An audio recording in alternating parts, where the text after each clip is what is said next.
ഇന്ന് തന്നെ സബ്സ്ക്രൈബ് ചെയ്യൂ, നിങ്ങളുടെ പ്രിയപ്പെട്ട ഷോസ് കാണൂ. സോറി ശാലിനി, ഞാൻ ആ കേസിന്റെ വഴിക്കേ വരില്ല. അത്രയ്ക്കും മീഡിയ അറിഞ്ഞ് ചളമാക്കി വെച്ചിരിക്കുന്നൊരു വിഷയമാണ്. ഞാനെന്നല്ല, ശാലിനിയും അതിൽ ഇടപെടാൻ ഞാൻ അനുവദിക്കില്ല. അത്രയ്ക്കും സെൻസേഷണലായി കഴിഞ്ഞൊരു പ്രശ്നമാണത്. ഒന്ന് ഓർക്കണം, നിങ്ങളൊരു കളക്ടറാ. ഒരു കാരണവശാലും ഇതിൽ ഇടപെടാൻ പാടില്ല.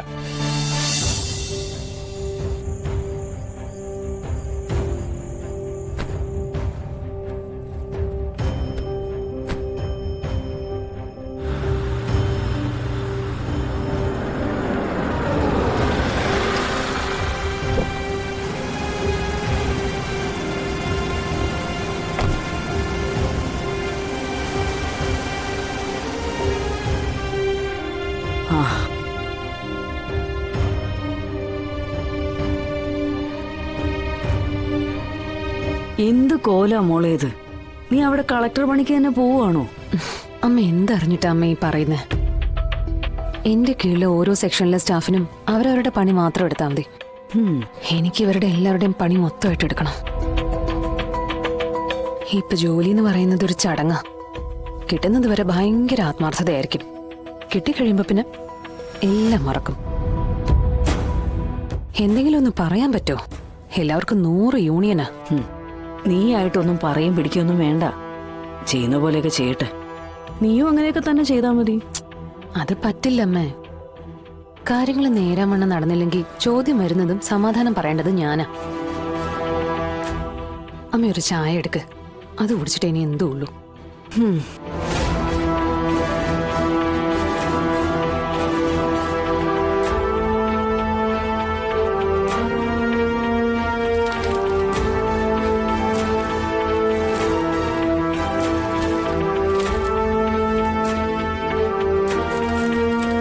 നാട്ടുകള്ളന്മാർ കാട്ടിലേക്ക് മേലുദ്യോഗസ്ഥന്മാരുടെ സഹായത്തോടെ അനധികൃതമായി നടക്കുന്ന മരം വെട്ടിമുറിക്കൽ പദ്ധതിക്ക് കൂട്ടുനിൽക്കുന്നവർ നിരീക്ഷണത്തിൽ.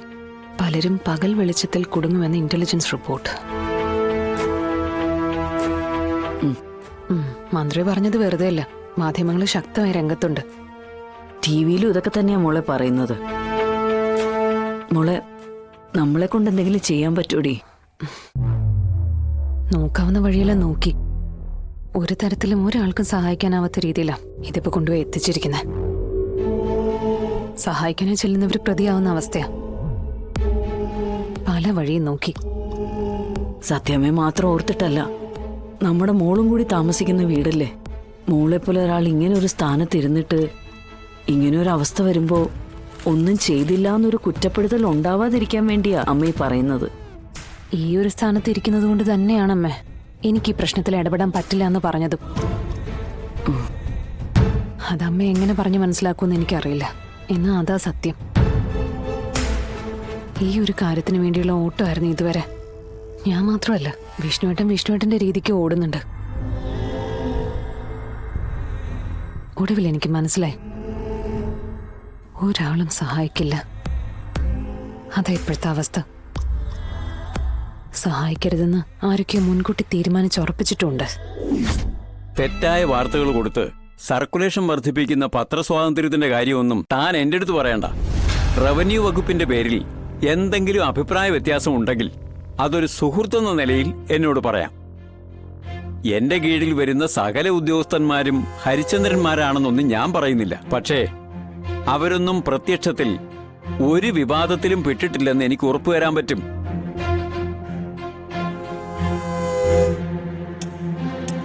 സാർ, ജില്ലാ കളക്ടർ ശാലിനി വിഷ്ണു കാണാൻ വന്നിരിക്കുന്നു.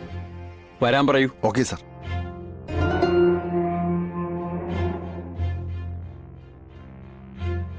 Excuse me sir. ആ, വരൂ വരൂ. നമസ്കാരം സർ. നമസ്കാരം. ശാലിനി ഇരിക്കണം.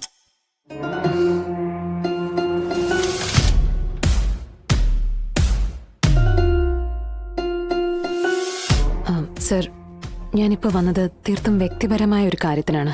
ശാലിനി പറഞ്ഞോളൂ.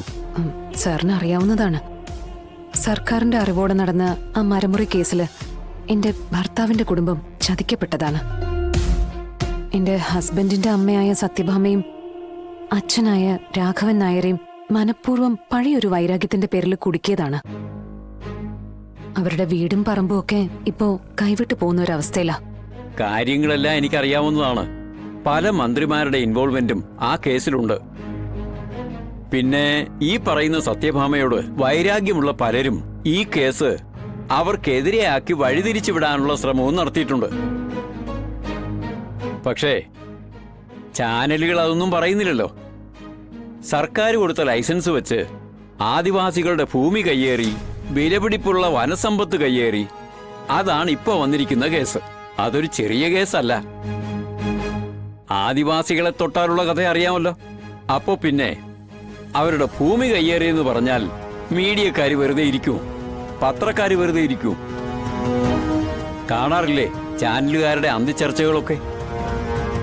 വാർത്തകൾക്ക് വേണ്ടി ആർത്തിയോടെ കാത്തിരിക്കുന്നവർക്ക് കുറച്ച് ദിവസത്തേക്ക് കഞ്ഞി കുടിക്കാൻ ഇത് മതി. ഭാഗ്യത്തിന് ഒന്നിലും ഇതുവരെ കളക്ടർ ശാലിനി വിഷ്ണുവിന്റെ പേര് പരാമർശിക്കാത്തത് റവന്യൂ മന്ത്രിയായ എന്റെ ഭാഗ്യം. ഇല്ലെങ്കിൽ എനിക്കിവിടെ ഇരിക്കാൻ പറ്റൂ? ആ, അതൊക്കെ അവിടെ നിൽക്കട്ടെ. ഇപ്പോ എന്നെ കാണാൻ വന്നതിന്റെ കാര്യം? സർ, ഇതൊക്കെ പറയാൻ വേണ്ടി തന്നെയാണ് ഞാൻ വന്നത്. സാറ് വിചാരിച്ച അടയ്ക്കാനുള്ളൊരു സാവകാശോ അല്ലെങ്കിൽ ഒരു സ്റ്റേ ഓർഡറോ വാങ്ങിത്തരാൻ സാധിക്കില്ലേ? അതുണ്ടെങ്കിൽ അവർക്ക് വലിയൊരു സഹായമായിരിക്കും. സോറി ശാലിനി, ഞാൻ ആ കേസിന്റെ വഴിക്കേ വരില്ല. അത്രയ്ക്കും മീഡിയ അറിഞ്ഞ് ചളമാക്കി വെച്ചിരിക്കുന്നൊരു വിഷയമാണ്. ഞാനെന്നല്ല, ശാലിനിയും അതിലിടപെടാൻ ഞാൻ അനുവദിക്കില്ല. അത്രയ്ക്കും സെൻസേഷണലായി കഴിഞ്ഞൊരു പ്രശ്നമാണത്. ഒന്ന് ഓർക്കണം, നിങ്ങളൊരു കളക്ടറാ. ഒരു കാരണവശാലും ഇതിലിടപെടാൻ പാടില്ല. എന്റെ അടുത്ത് വന്നതുപോലെ മറ്റൊരാളുടെ അടുത്തും ഈ ഒരു കാര്യത്തിനു വേണ്ടി നിങ്ങൾ സംസാരിക്കാനേ പാടില്ല. കുടുംബ ബന്ധങ്ങൾ, അതായത് മരുമകളും അമ്മായിയമ്മയും ഭർത്താവും, അതൊക്കെ രണ്ടാമത്തെ കാര്യം. നിങ്ങൾ ഒഫീഷ്യലായി യാതൊരു കാരണവശാലും അവരുടെ കാര്യത്തിൽ ഇടപെടാനേ പാടില്ല. നിങ്ങൾക്ക് പറ്റുമെങ്കിൽ പണം കൊടുത്തു സഹായിക്കാൻ ശ്രമിക്കാം. അല്ലാതെ ഇതുപോലെ സഹായം അഭ്യർത്ഥിച്ച് ഒരാളെയും കാണാൻ പോകരുത്.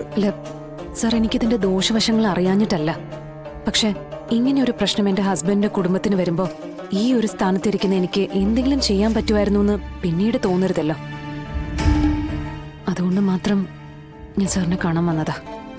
ഈ ഒരു സ്ഥാനത്തായതുകൊണ്ടാ ശാലിനി ഇതിൽ ഇടപെടാൻ പാടില്ലെന്ന് ഞാൻ കർശനമായി പറഞ്ഞത്. പിന്നെ ഞാൻ എന്റെ നിലപാട് പറഞ്ഞതേ ഉള്ളൂ. ശാലിനിക്കത് മുഖവിലേക്ക് എടുക്കണമെങ്കിൽ എടുക്കാം. ഒന്ന് ഞാൻ പറയാം, ഗവൺമെന്റിന്റെ മന്ത്രിസഭയുടെ മുഖച്ഛായ നഷ്ടപ്പെടാതിരിക്കണമെങ്കിൽ ഇതിന് ഉത്തരവാദിയായവർ ശിക്ഷിക്കപ്പെടുക തന്നെ വേണം. അതിനുവേണ്ടി ഈ മന്ത്രിസഭ എന്തും ചെയ്യും, എന്തും.